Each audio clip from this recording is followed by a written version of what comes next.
ಮುಜರಾಯಿ ಇಲಾಖೆಯಿಂದ ದೇವಸ್ಥಾನಗಳು ಮುಕ್ತವಾಗಬೇಕು ಅನ್ನೋ ಕೂಗು ಜೋರಾಗಿದೆ. ಸರ್ಕಾರದ ವಿರುದ್ಧ ಅಸಮಾಧಾನವನ್ನ ವ್ಯಕ್ತಪಡಿಸಿದ್ದಾರೆ ಮಂತ್ರಾಲಯ ಶ್ರೀಗಳು. ಸರ್ಕಾರದ ರಾಜಕೀಯ ಹಿನ್ನೆಲೆಯಲ್ಲಿ ಸದ್ಯ ತೊಂದರೆಗಳು ಆಗ್ತಾ ಇವೆ.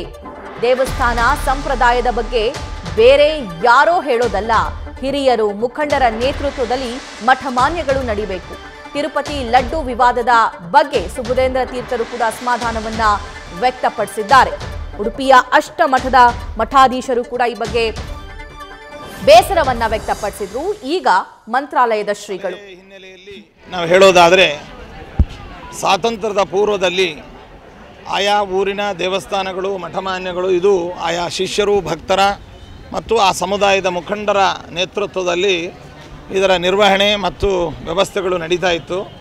ಈ ಕಾನೂನುಗಳು ಲೌಕಿಕ ಕಾನೂನುಗಳಿಂದ ಇದೆಲ್ಲವೂ ಕೂಡ ಸರ್ಕಾರದ ವಶದಲ್ಲಿ ಹೋಗಿ ಮತ್ತು ಸರ್ಕಾರದ ಈ ರಾಜಕೀಯ ಹಿನ್ನೆಲೆಯಲ್ಲಿ ಈ ತೊಂದರೆಗಳು ಇತ್ಯಾದಿ ಆಗ್ತಾ ಇದೆ. ಹೀಗಾಗಿ ಏನು ಆಯಾ ಊರಿನ ದೇವಸ್ಥಾನಗಳು ಮಠಮಾನ್ಯಗಳು ಇದು ಆ ಪ್ರಾಂತದ ಜನತೆ ಭಕ್ತರ ಒಂದು ನೇತೃತ್ವದಲ್ಲಿ ಇದರ ವ್ಯವಸ್ಥೆ ನಡೀಬೇಕು ಅಂತ ಇದೆ. ಅದಕ್ಕೆ ಸನಾತನ ಧರ್ಮ ಪರಿರಕ್ಷಣಾ ಸಂಬಂಧವಾದ ಒಂದು ಯೋಜನೆಯನ್ನು ಅದನ್ನು ನಾವು ಕೂಡ ಬೆಂಬಲಿಸ್ತೇವೆ.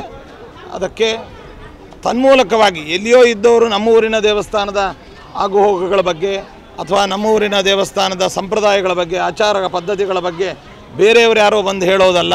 ನಮ್ಮ ಊರಿನ ಹಿರಿಯರು, ಆ ಸಮುದಾಯದ ಹಿರಿಯರು ಮತ್ತು ಆ ಸಮುದಾಯದಲ್ಲಿ ವಿದ್ವಾಂಸರು ಮತ್ತು ಮಠಾಧಿಪತಿಗಳು ಧಾರ್ಮಿಕ ಮುಖಂಡರು ಅವರ ನೇತೃತ್ವದಲ್ಲಿ ನಡೀಬೇಕು ಎಂಬುದನ್ನು ನಾವು ಕೂಡ ಮುಜರಾಯಿ ಇಲಾಖೆಯಿಂದ ಮುಕ್ತಗೊಳಿಸಬೇಕು. ಖಂಡಿತ ಈ ಮುಜರಾಯಿ ಇಲಾಖೆಯಿಂದ ಈ ಮಠಮಾನ್ಯಗಳು ದೇವಸ್ಥಾನಗಳು ಧಾರ್ಮಿಕ ಶ್ರದ್ಧಾ ಕೇಂದ್ರಗಳು ಮುಕ್ತವಾಗಬೇಕು ಅಂತ ನಾವು ಕೂಡ ಒಕ್ಕಲಿಂದ